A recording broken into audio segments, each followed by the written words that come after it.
Exam plus channel के सभी भावी शिक्षकों का बहुत बहुत स्वागत है। सभी को नमस्कार।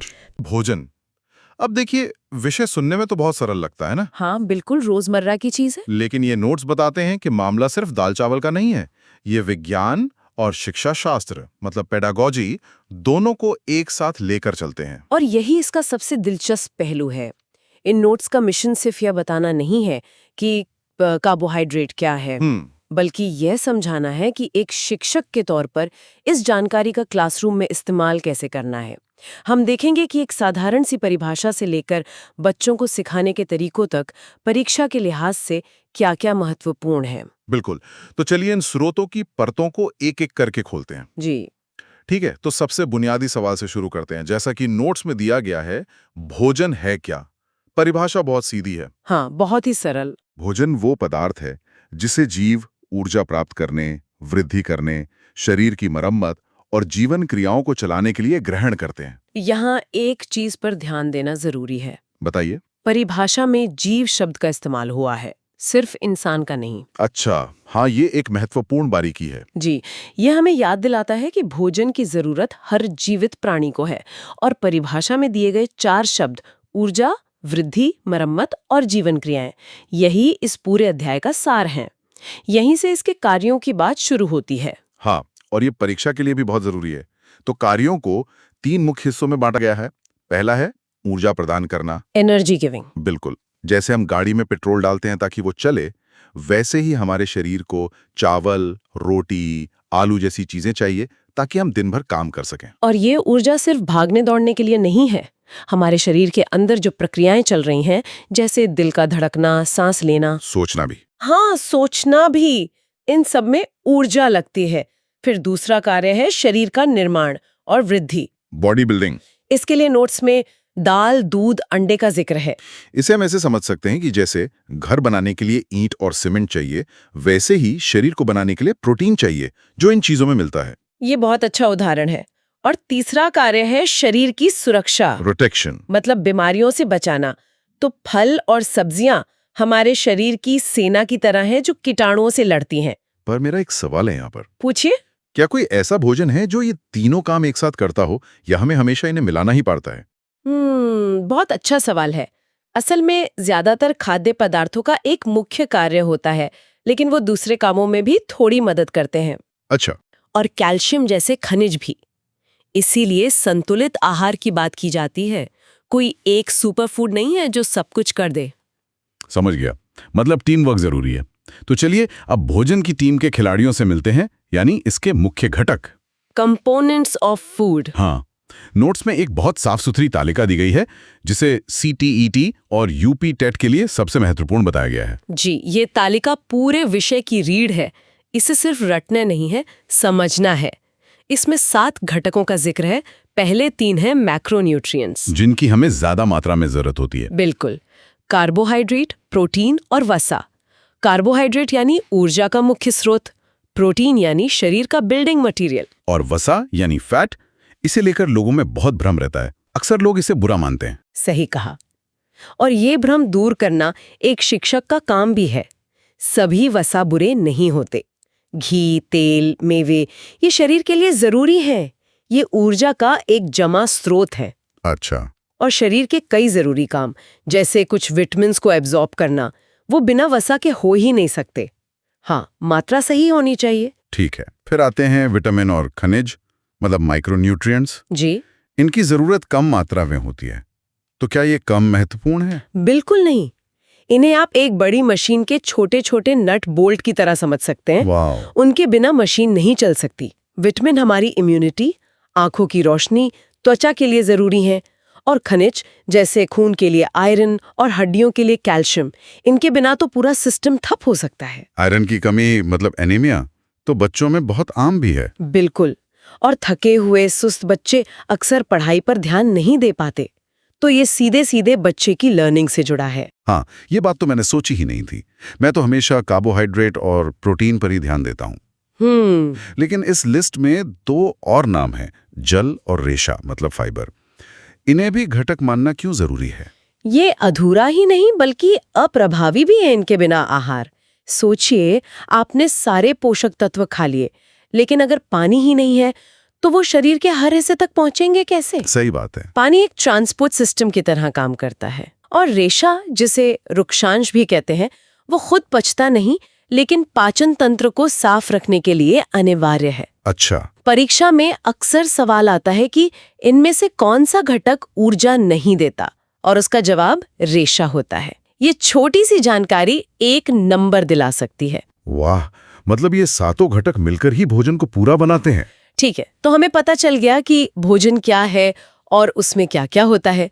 अब सवाल ये है कि यह आता कहाँ से है? भोजन के स्रोत। हाँ, नोट्स में इसके 2 ही स्रोत बताए गए हैं, पौधे और जानवर। ये तो काफी सीधा लगता है। ऊपर से देखने में सीधा है, लेकिन यहीं पर एक बहुत गहरा वैज्ञानिक कॉन्सेप्ट छिपा है। वो क्या है? वो शब्द है स्वपोषी, ऑटोट्रॉफ्स। नोट्स में लिखा है पौधे अपना भोजन स्वयं बनाते हैं। ये एक लाइन ईवीएस को सीधे सीधे विज्ञान से जोड़ती है। अच्छा, स्वपोषी मतलब स्वयं पोषण करने वाला। बिल्कुल, सिर्फ पौधे ही हैं जो सूर्य की रोशनी, हवा और पानी से अपना भोजन खुद बना सकते हैं।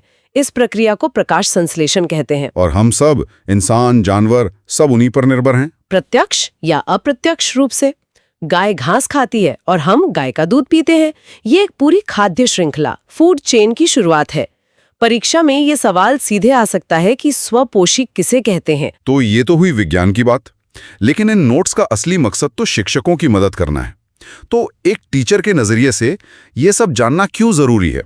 एक 7 साल के बच्चे को स्वपोषी से क्या लेना देना? लेना देना है, और बहुत गहरा लेना देना है।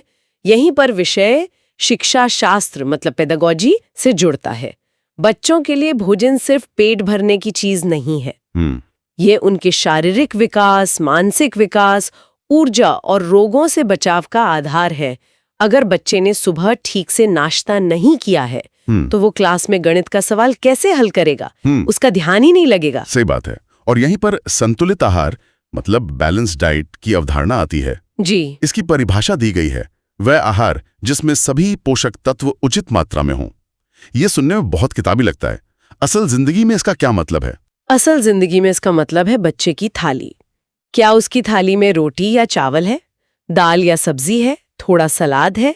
क्या वो पर्याप्त पानी पी रहा है? अच्छा, तो ये एक तरह की चेकलिस्ट है। बिल्कुल। एक शिक्षक के तौर पर ये परिभाषा आपको एक टूल देती है ये देखने का कि मिड डे मील की गुणवत्ता कैसी है या बच्चे अपने लंच बॉक्स में क्या ला रहे हैं। ये एक बहुत ही प्रैक्टिकल तरीका है इसे देखने का। नोट्स में आखिर में तेजी से दोहराने के लिए कुछ इंपॉर्टेंट एग्जाम फैक्ट्स दिए गए हैं। हाँ, ये 1 लाइनर्स हैं। ये उस समय के लिए हैं जब परीक्षा से ठीक पहले पूरा चैप्टर पढ़ने का समय ना हो। बिल्कुल, ये वो निचोड़ हैं जिन्हें आप भूल नहीं सकते। जैसे भोजन ऊर्जा का स्रोत है, संतुलित आहार में सभी पोषक तत्व होते हैं और पौधे स्वपोषी होते हैं। स्वास्थ्य और स्वच्छता। हम समझेंगे कि स्वास्थ्य का असली मतलब क्या है, साफ सफाई क्यों जरूरी है, और एक टीचर के तौर पर हमें बच्चों को ये सब सिखाना कैसे है। और हमारा मकसद सिर्फ रटना नहीं है, बल्कि हर कॉन्सेप्ट को जड़ से समझना है, ताकि एग्जाम में सवाल कैसा भी घुमा फिरा कराए, आपका जवाब बिल्कुल सटीक हो। तो चलिए इस अहम विषय को समझने की शुरुआत करते हैं। बिल्कुल। अच्छा, सबसे पहले यहीं से शुरू करते हैं। जब हम कहते हैं स्वास्थ्य या हेल्थ, तो आमतौर पर लोग क्या समझते हैं? यही कि अगर कोई बीमार नहीं है तो वो स्वस्थ है। पर क्या ये पूरा सच है? ये एक बहुत ही आम लेकिन अधूरी समझ है। विश्व स्वास्थ्य संगठन यानी WHO इसकी एक बहुत ही सटीक परिभाषा देता है। और हाँ, एक बात पर ध्यान देना होगा। क्या? कि ये परिभाषा सीधी सीधी एग्जाम में पूछी जाती है। अच्छा, तो क्या है वो परिभाषा? परिभाषा है स्वास्थ्य केवल रोग या दुर्बलता का अभाव नहीं है, बल्कि पूर्ण शारीरिक, मानसिक और सामाजिक कल्याण की स्थिति है। इसमें 3 शब्द बहुत जरूरी लग रहे हैं, शारीरिक, मानसिक और सामाजिक कल्याण। बिल्कुल, यही इस पूरी चर्चा की नींव है। इसका मतलब है कि एक स्वस्थ व्यक्ति सिर्फ शरीर से ही नहीं बल्कि अपने मन से भी खुश हो और समाज के साथ उसके रिश्ते भी अच्छे हों। एकदम सही। ये तीनों मिलकर ही संपूर्ण स्वास्थ्य बनाते हैं। तो WHO के इस परिभाषा ने हमें स्वास्थ्य के 3 आयाम या प्रकार दे दिए हैं। चलिए इन तीनों को एक एक करके समझते हैं। जी, पहला है शारीरिक स्वास्थ्य, फिजिकल हेल्थ। ये तो समझना आसान है, मतलब शरीर ठीक से काम कर रहा है, कोई बीमारी नहीं है।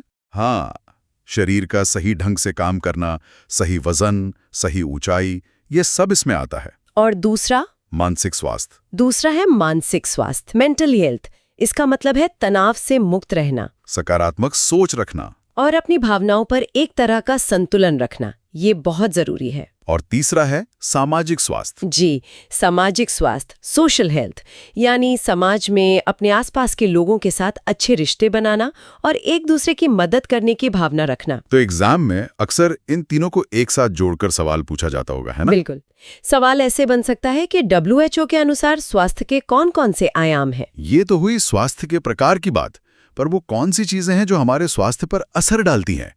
मुझे लगता है ये CTET और UPTET के लिए एक बहुत जरूरी सेक्शन है।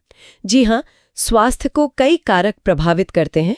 इसमें सबसे पहला और प्रमुख है संतुलित आहार, यानी बैलेंस डाइट, पौष्टिक खाना। बिल्कुल।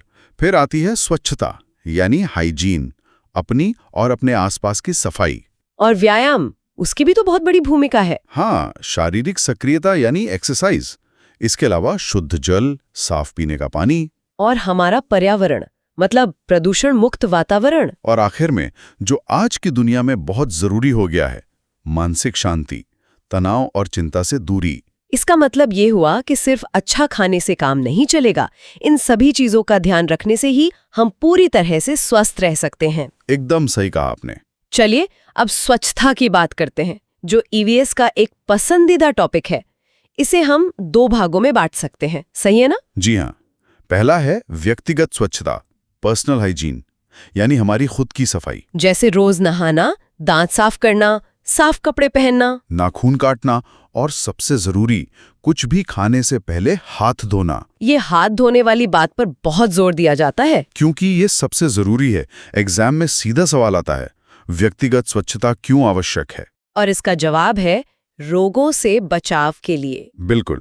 अब इसका दूसरा पहलू है सामुदायिक स्वास्थ्य, कम्युनिटी हेल्थ। सामुदायिक स्वास्थ्य मतलब पूरे समाज का स्वास्थ्य? जी, ये तब अच्छा रहता है जब हमारा वातावरण स्वच्छ हो, कचरे का सही प्रबंधन हो, सभी को पीने के लिए शुद्ध पानी मिले। और एक बहुत जरूरी चीज, टीकाकरण। हाँ, टीकाकरण, वैक्सीनेशन, इससे जुड़े सवाल अक्सर पूछे जाते हैं। क्यों? क्योंकि ये बीमारियों को बड़े स्तर पर, मतलब पूरे समुदाय में फैलने से रोकता है।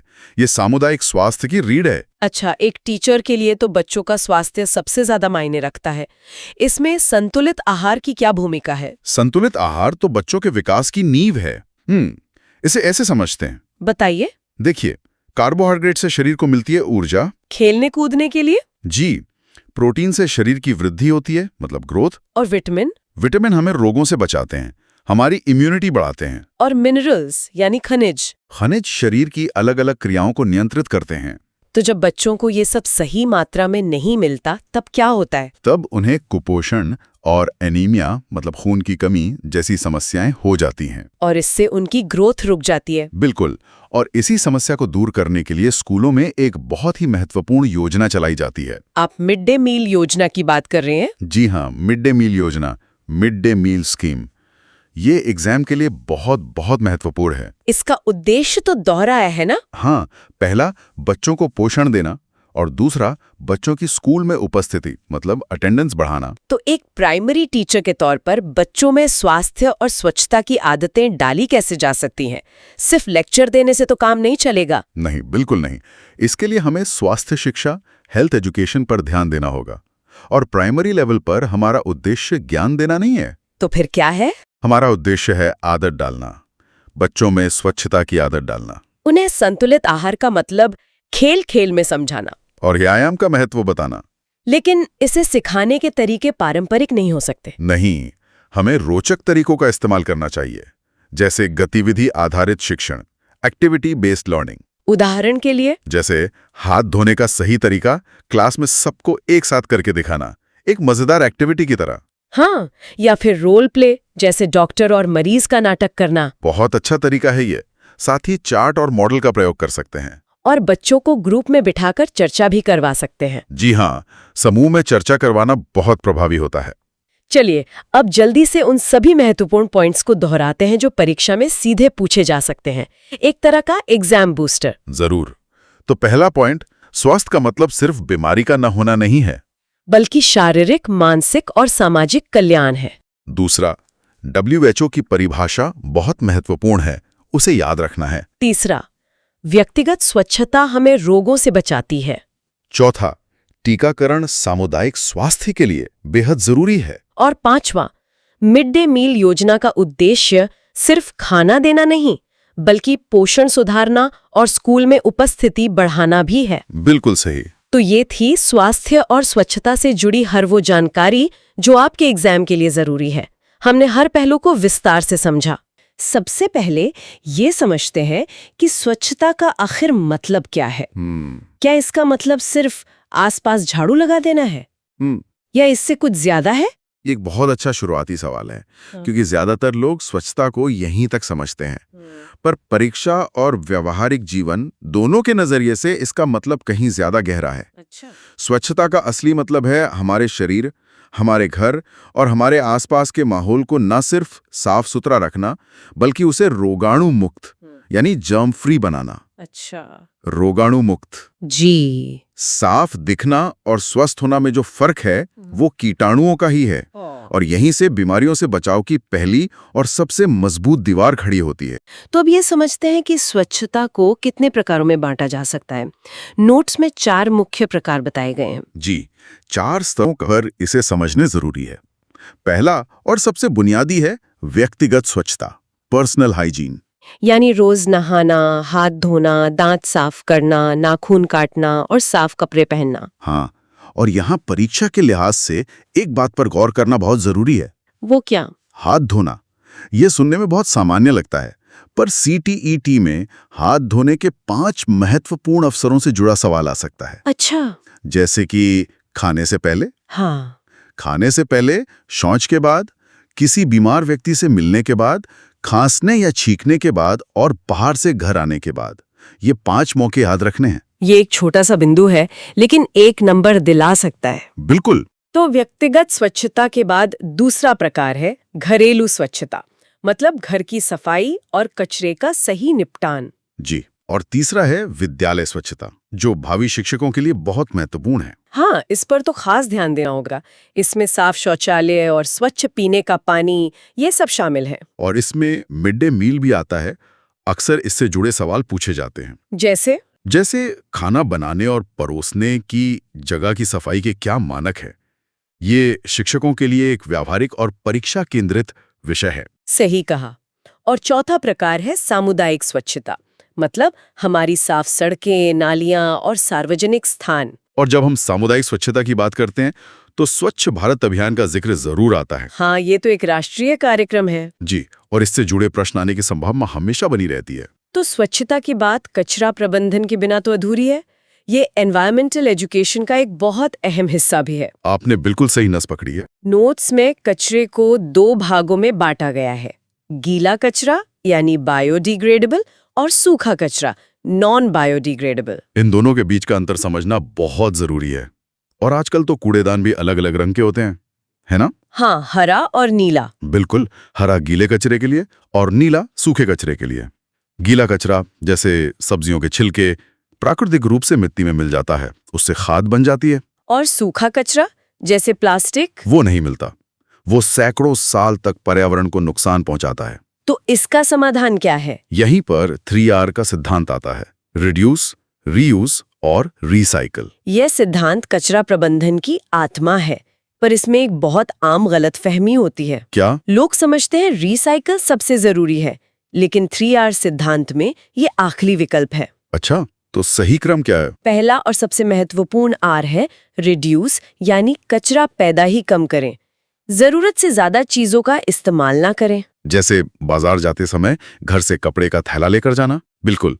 दूसरा R है रीयूज, यानी किसी चीज को फेंकने के बजाय उसका दोबारा इस्तेमाल करना, जैसे प्लास्टिक की बोतल में पौधे लगाना। और जब कोई चीज न तो कम की जा सकती है और न ही दोबारा इस्तेमाल हो सकती है, तब आता है तीसरा R, यानी रिसाइकल।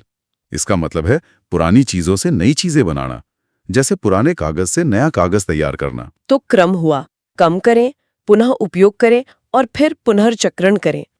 ये स्पष्टीकरण बहुत जरूरी था। जी। तो अब उस सवाल पर आते हैं जो हर शिक्षक के लिए सबसे बड़ा है, ये सारी जानकारी बच्चों की आदत कैसे बने, ये पेडागोजी से जुड़ा सवाल है। बिल्कुल, और यही पर एक शिक्षक का असली कौशल काम आता है, किताबी ज्ञान को व्यवहार में उतारना। नोट्स में कुछ बहुत अच्छे तरीके बताए गए हैं, जैसे गतिविधि आधारित शिक्षण, रोल प्ले, चार्ट और पोस्टर बनवाना। हाँ, और स्कूल में स्वच्छता अभियान चलाना, ये सब बहुत प्रभावी हैं। पर इन सब में जो सबसे आकर्षक बात है वो है मॉडलिंग, यानी teacher as a role model. इसका मतलब है कि शिक्षक को खुद स्वच्छता का एक उदाहरण बनना होगा। और ये सबसे शक्तिशाली तरीका है। बच्चे उपदेशों से नहीं, उदाहरणों से सीखते हैं। सही बात है। अगर शिक्षक अपना डेस्क साफ रखता है तो बच्चे भी उससे सीखेंगे। बिल्कुल, बातें सिखाने से ज्यादा आपका व्यवहार सिखाता है। अगर आप चॉकलेट का रैपर कूड़ेदान में डालते हैं तो बच्चे भी वही करेंगे, उन्हें अलग से लेक्चर देने की जरूरत नहीं पड़ेगी। चलिए अब कुछ उन महत्वपूर्ण तथ्यों पर नजर डालते हैं जो सीधे परीक्षा में पूछे जा सकते हैं। एक तरह का रैपिड फायर रिवीजन। जरूर। पहला, स्वच्छता स्वास्थ्य की कुंजी है। दूसरा, हाथ धोना बीमारियों से बचने का सबसे प्रभावी और सबसे सस्ता उपाय है। तीसरा, 3R सिद्धांत पर्यावरण संरक्षण में सहायक है। और चौथा, जो बहुत महत्वपूर्ण है, स्वच्छ भारत अभियान की शुरुआत कब हुई? 2 अक्टूबर 2014 को। ये तारीख याद रखनी चाहिए। बिल्कुल। तो आज के इस चर्चा में हमने स्वच्छता की परिभाषा से लेकर उसके प्रकार, स्वास्थ्य से उसका गहरा संबंध और कचरा प्रबंधन के 3R सिद्धांत को समझा। और सबसे महत्वपूर्ण, बच्चों को ये सब सिखाने के तरीकों को भी जाना। ये सभी बिंदु न केवल परीक्षा में अच्छे अंक लाने के लिए जरूरी हैं, बल्कि एक जिम्मेदार नागरिक और एक प्रभावशाली शिक्षक बनने के लिए भी आवश्यक हैं। तो इसी जोश और स्पष्टता के साथ अपनी तैयारी में लगे रहिए। याद रखिए, कॉन्सेप्ट्स को रटना नहीं, उनकी कहानी को समझना है। यही आपकी सफलता की कुंजी है। एग्जाम प्लस की पूरी टीम की ओर से आपको ढेर सारी शुभकामनाएं। शुभकामनाएं। मिलते हैं अगली बार एक नए और महत्वपूर्ण टॉपिक की गहरी पड़ताल के साथ।